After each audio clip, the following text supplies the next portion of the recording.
Então, meu nome é Júlia e eu vou falar um pouco sobre o que são radicais livres e antioxidantes e também vou falar sobre as doenças relacionadas, algumas doenças relacionadas aos radicais livres.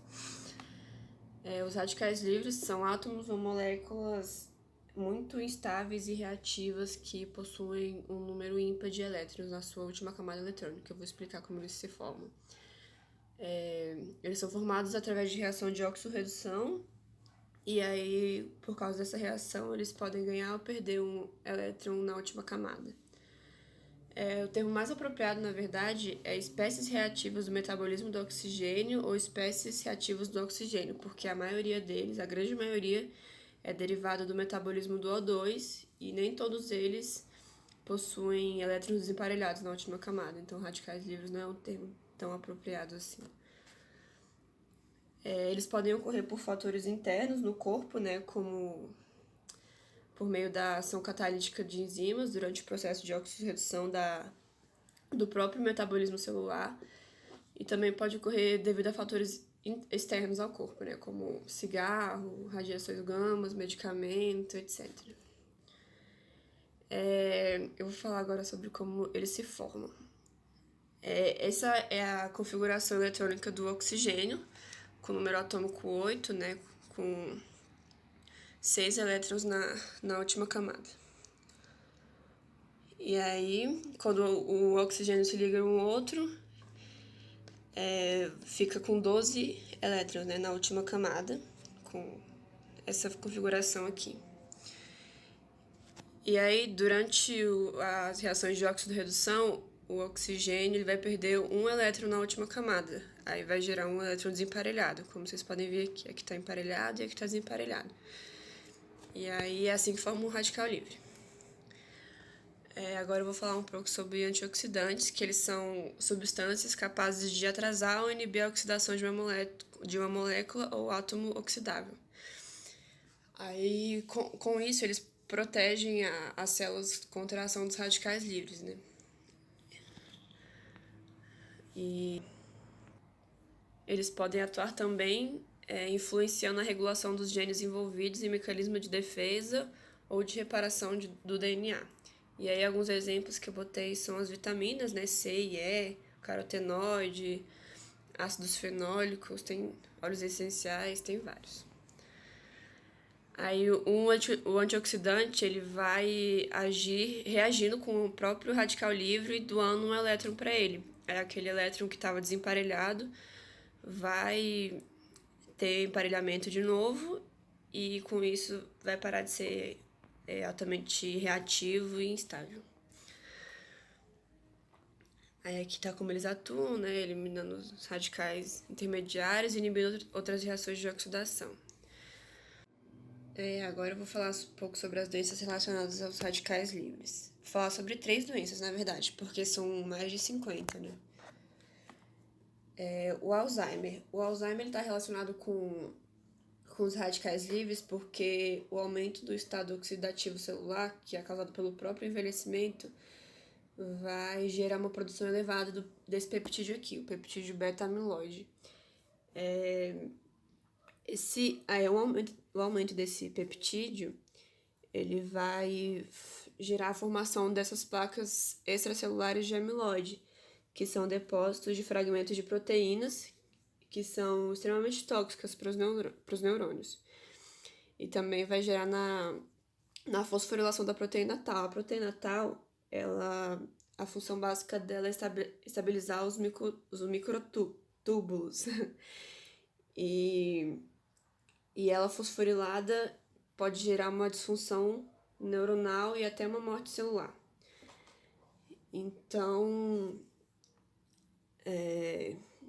o estado oxidativo das células pode ser extremamente tóxico para os neurônios e isso pode acabar causando Alzheimer. A doença de Parkinson. A doença de Parkinson, para quem não sabe, é basicamente a degradação da substância negra do cérebro, que é onde se encontra boa parte da produção do neurotransmissor dopamina. E o que foi descoberto é que esse neurotransmissor ele é constantemente oxidado por essa enzima aqui, ó, a monoamina oxidase. E aí, com isso, acaba sendo bombardeado para o cérebro, ainda mais especificamente na substância negra, o peróxido de hidrogênio e alguns radicais livres. E isso causa a degradação da substância, né, que é a própria definição da doença de Parkinson. Outro meio de desenvolver o estresse oxidativo relacionado à doença de Parkinson é a disfunção do complexo 1 da cadeia transportadora de elétrons pelo DNA mitocondrial. Essa disfunção do complexo 1 ela é prejudicial porque quando o complexo 1 é deficiente, ele pode produzir radicais livres a partir do oxigênio, né? E aí isso pode ser tóxico para o neurotransmissor dopamina e isso vai acabar piorando a doença. Aí aqui eu ilustrei, né, como que fica. Eu peguei uma imagem que ilustrou onde é que fica a substância negra do cérebro e aqui é um neurônio, é uma imagem bem ilustrativa. Bom, por último eu vou falar da aterosclerose, que basicamente os lipídios carregados pelo LDL até o corpo, eles chegam em algum certo vaso, né, e se acumulam e formam uma placa de ateroma, que é uma placa de gordura, assim, no próprio vaso, que é originada de lesões do endotélio dos vasos arteriais. E aí, com isso, né, vai ter uma resposta inflamatória na lesão, porque isso é basicamente uma lesão, né, que vai atrair um número alto de macrófagos, que são células que fagocitam elementos estranhos, e os macrófagos vão ser atraídos para aquela região e vão acabar liberando radicais livres. Aí isso vai estimular a oxidação do LDL e o LDL oxidado, ele apresenta ainda um aumento maior na velocidade de captação e transporte de colesterol do que o LDL normal, né? Então isso vai acabar fazendo que o ateroma se forme mais rápido e aí vai piorar a aterosclerose. Então, basicamente é isso. Eu falei um pouco sobre as doenças e sobre a definição de radicais livres. Aqui eu ilustrei, só para finalizar, como que é a aterosclerose, né? Aqui está ilustrado uma artéria normal e aqui uma artéria com aterosclerose, que é com a placa de ateroma aqui, que é uma placa de gordura, né? Então é isso, gente. Fala galera, então, eu sou do grupo de Radicais Livres, meu nome é Juan e eu vou falar um pouco sobre o estresse oxidativo. O estresse oxidativo é quando ocorre desequilíbrio entre os agentes oxidantes e os agentes antioxidantes. Os agentes oxidantes que o sistema de defesa não consegue combater o excesso e o número grande de radicais livres que estão sendo produzidos no nosso organismo, nos nossos agentes oxidantes. E explicar então um pouquinho que os elétrons livres presentes na molécula de oxigênio que dão origem aos chamados radicais livres, que ao ser produzido em excesso prejudicam o nosso organismo, pois o sistema antioxidante é incapaz de combatê-lo. Com isso, a gente pode observar que o nosso... Primeiro fazer um breve resumo, que o que acontece? Quando o sistema está íntegro, o nosso corpo está íntegro, em equilíbrio, o nosso GSH, que é a glutationa, ela está em equilíbrio com o nosso GSSG, que é a glutationa oxidada. Ou seja, quando elas estão em equilíbrio, o nosso corpo está certo. Mas quando ocorre um excesso de agente oxidante, aí o que acontece? O nosso sistema, ou uma deficiência do nosso sistema protetor, haverá um desequilíbrio entre esse consumo de GSSG, que é a glutationa oxidada, com a produção do GSH, que é a glutationa. A glutationa não consegue frear os grandes efeitos que tem nos radicais livres. E com isso, dá para saber, entre a razão dos dois, se a gente está sofrendo um alto ou baixo grau de estresse oxidativo. Vai lembrar que o GSHRD, que é a glutationa redutase, ela ajuda na... O que ela ajuda? Ela ajuda na recuperação do GSH, que é a glutationa. Ou seja, se ela está em bom funcionamento, a glutationa está em bom funcionamento e consegue combater a glutationa oxidada. Só que esse GSHRD, essa enzima glutationa redutase, ela precisa do bom funcionamento das pentoses, porque da via das pentoses libera o NADPH para esse GSHRD. Ou seja, quando a gente está em jejum, por exemplo, a gente não tem essa produção de NADPH de forma correta, com isso prejudicando o nosso GSHRD, que é a glutationa redutase. E quando prejudica a glutationa redutase, acaba que o nosso GSH não combate de forma adequada a glutationa oxidada, com isso que gera o estresse oxidativo. Vai lembrar que as proteínas, elas sofrem também com o processo oxidativo, com os antioxidantes em excesso. Por quê? Porque o RSH, que são os tióis, são produzidos em grande escala, são transformados em grande escala em disulfeto. E com isso, o nosso GSH, que é a glutationa, não consegue transformar o disulfeto em tióis. E quando acontece isso, um excesso de disulfeto, ocorre que a proteína acaba desnaturando. A proteína começa a se desnaturar. E quando ela se desnatura, ela produz os corpúsculos de Heinz. E também vai lembrar que a porção lipídica, ela também sofre com o processo dos agentes oxidativos. Porque com o excesso de agentes oxidativos, o que acontece? Ela forma o que a gente chama de lipoperoxidação. Então, com a lipoperoxidação, ela também ocorre, mas ela ocorre na porção lipídica. E na porção proteica ocorre os corpúsculos de Heinz. E o que acontece? E juntando tudo, dá para saber que a eficiência do nosso sistema antioxidativo, se ele for superado, o estresse oxidativo ocorre. Então, a associação dos fenômenos de produção de corpúsculos de Heinz, lipoperoxidação e oxidação desses grupos tióis acabam podendo lesionar a nossa membrana. Continuando mais um pouco sobre falar de estresse oxidativo, falar um pouco sobre os atletas, tanto de alto rendimento como atletas de final de semana. Os atletas de alto rendimento, eles possuem uma rotina de exercícios, uma rotina de treinamento. E com isso, eles conseguem, a partir do momento que eles estão treinando, adaptando o seu corpo a produzir mais antioxidantes a partir do aumento de radicais livres. Eles conseguem fazer com que o corpo comece a se adaptar, a se acostumando a ser sempre exposto à atividade física, sempre, mas nunca fazendo uma atividade física no seu ápice. Então, treinando no dia de semana até a competição, sempre aumentando sua carga. A partir do momento que aumenta sua carga, o corpo vai acostumando, que está entrando mais agentes oxidantes, a gente está produzindo mais agentes oxidantes, e o corpo se adaptando a produzir mais antioxidantes. Diferente dos atletas de final de semana. Os atletas de final de semana, eles costumam produzir muito radicais livres, agentes oxidantes, depois que faz atividade física, e isso nunca vai ser melhorado. Por quê? Ele faz atividade física aqui no tal dia, depois de muito tempo ele vai fazer de novo. Então seu corpo não se acostumou, não tentou produzir mais, a melhorar seu sistema de defesa. Com isso, esses atletas de final de semana, ele pode sofrer mais fácil do que aqueles atletas que treinam sempre, danos no seu corpo, como perca de funções biológicas, de algumas funções, pode sofrer danos a proteínas, danos ao DNA, porque ele não está se adaptando, está buscando adaptação.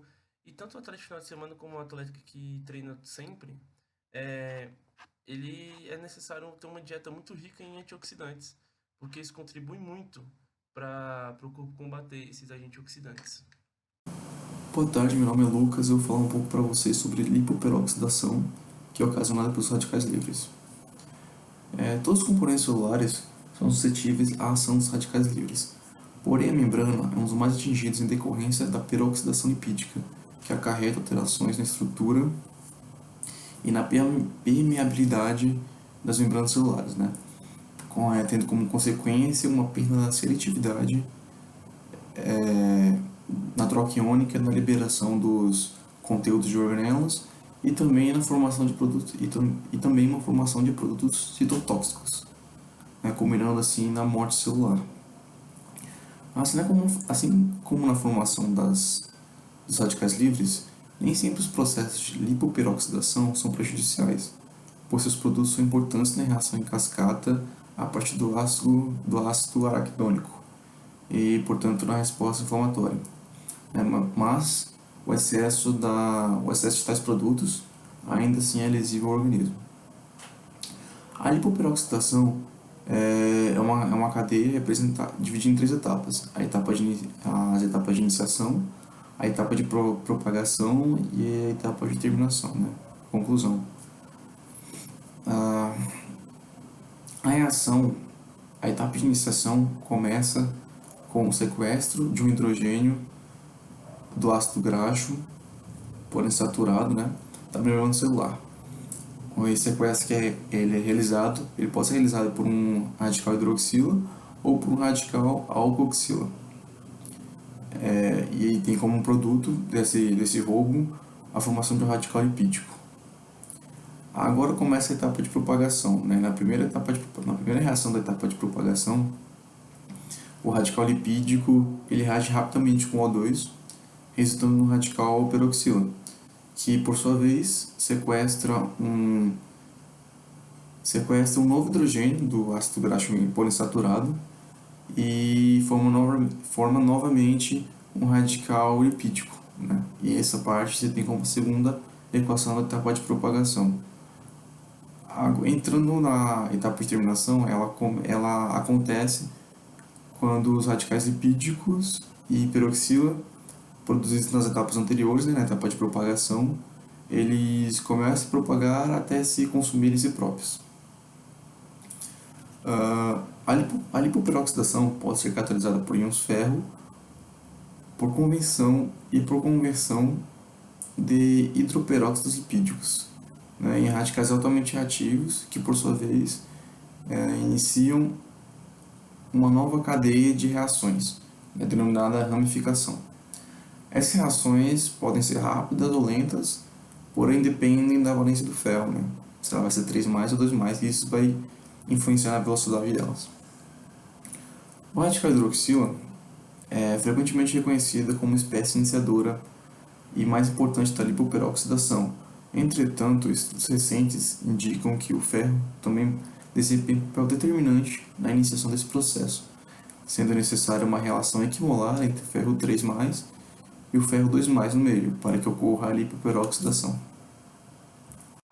Oi gente, meu nome é Sabrina. Eu vou explicar sobre os antioxidantes, o que eles são, como eles agem e como funciona no nosso organismo.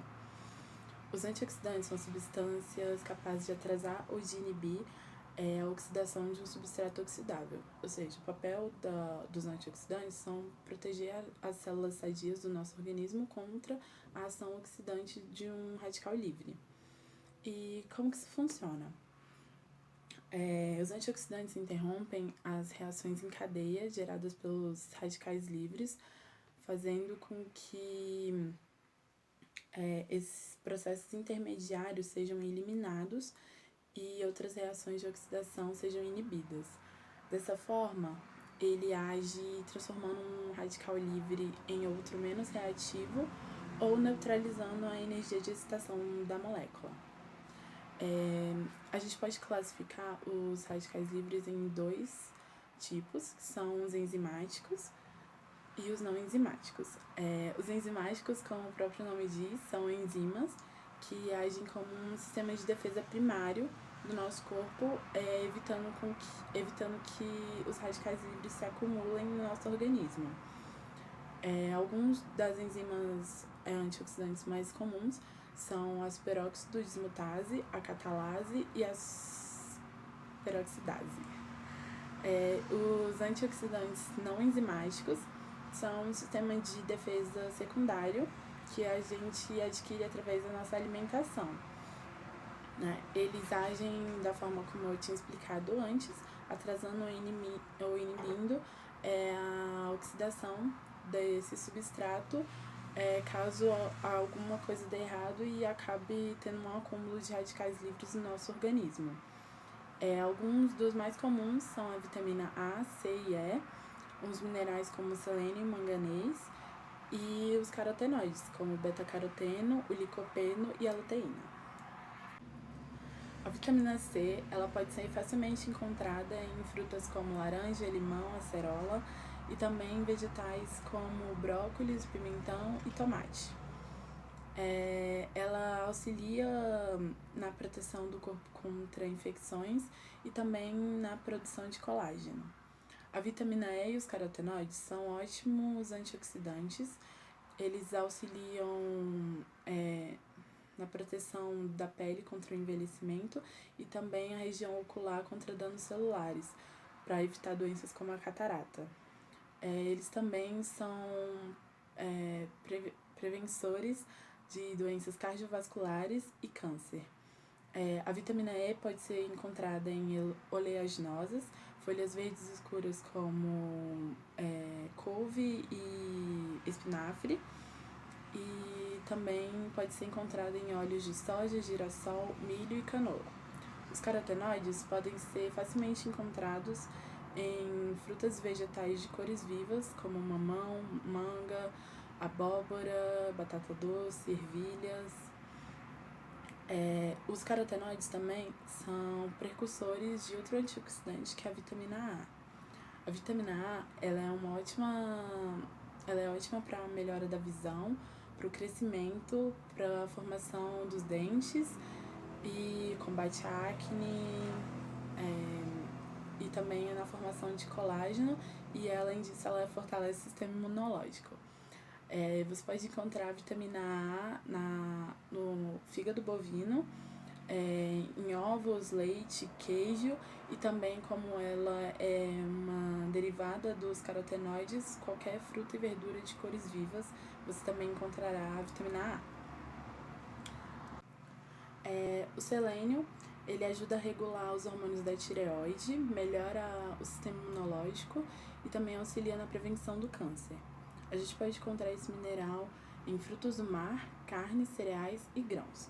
Agora eu vou falar do manganês, que é um dos minerais mais importantes para o nosso organismo, pois ele participa como cofator de várias reações químicas e também ele auxilia na formação de outro antioxidante, que é os peróxidos dismutases.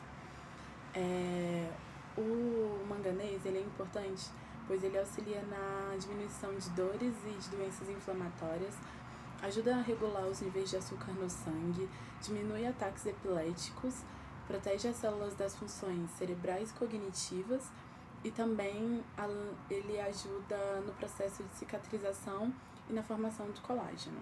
A gente pode encontrar o manganês em sementes, cereais integrais, oleaginosas, verduras e alguns tipos de chás também. E para concluir, eu me baseei num estudo científico onde foi relacionado o consumo de antioxidantes por pacientes oncológicos acima de 20 anos em tratamento quimioterápico. Então, nesse estudo, foi medido diariamente o consumo de antioxidantes por esses pacientes e foi relatado que a vitamina A ela tem um papel muito importante de bloquear, ela tem uma ação bloqueadora na fase inicial do câncer mamário e também ela ajuda na regulação da diferenciação das células, evitando que as células com características malignas se multipliquem muito rápido. A vitamina C ela se demonstrou adequada em todas as fases dos ciclos do câncer e ela tem uma ação bloqueadora da carcinogênese. A vitamina E ela tem por função impedir as células tumorais de continuarem os ciclos e assim ela interrompe a fase G1, que é a fase onde as células se multiplicam mais rápido e aumentam de tamanho as suas características malignas, né? Ou seja, a fase de crescimento do tumor. Então, assim, concluiu que se você tem uma alimentação rica em alimentos com antioxidantes, você vai ter uma menor taxa de risco de câncer. E para os pacientes oncológicos, a ingestão dessas vitaminas durante o tratamento auxilia para que haja uma regulação, para que o tumor não cresça tão rápido e nem atinja níveis maiores do tumor. E é isso.